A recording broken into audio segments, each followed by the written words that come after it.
Manpada police स्टेशनच्या अंतर्गत करून आपली सिनियर पी आणि त्यांच्या सर्व टीमने ही अतिशय चांगली अशी कामगिरी केलेली आहे.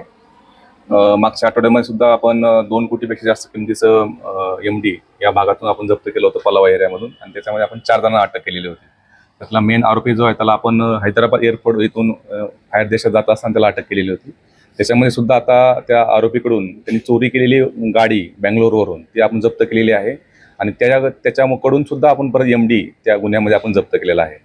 आणि दुसरी मोठी जी कारवाई केलेली आहे काल रात्री, आपले पोलीस स्टेशनचे सिनियर PI, नंतर PI गुंड, PI चोपडे, API सागर चव्हाण, API कुंभार आणि सर्व आमचे DBचं पथक यांना त्या प्रकारे माहिती मिळाली की एक परदेशी नागरिक निळजे भागामध्ये MD विकण्याकरता येत आहे, आणि सापळा रचला असता आपल्या त्या ठिकाणी तो परदेशी नागरिक, आणि त्याच्याकडे 2 कोटीपेक्षा जास्त, त्यामध्ये टोटल 1500 ग्रॅमपेक्षा जास्त MD त्याच्याकडून आपण हस्तगत केलेला आहे. त्याची किंमत आंतरराष्ट्रीय मार्केटमध्ये 2 कोटीपेक्षाही जास्त आहे. आणि त्याचं नाव जे आहे तो आहे ईसा बकायोका, वय वर्ष 37. त्याचं जे मूळ त्याचा रहिवास आहे तो आयव्हरी कोस्ट या आफ्रिकन कंट्रीमध्ये तो राहतो.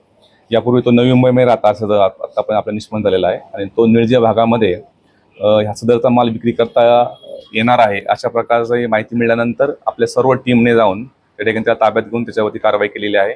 आता ही पूर्वीच्या गुन्ह्यामध्ये आपण 4 आरोपी आणि आताच्या ह्या गुन्ह्यामध्ये 1 आरोपी, आणि जवळजवळ 4 कोटीपेक्षा जास्त MD ह्या मागच्या 8 दिवसामध्ये आपण ह्या पूर्ण निळजे आणि पलावा या भागातून आपण हस्तगत केलेला आहे.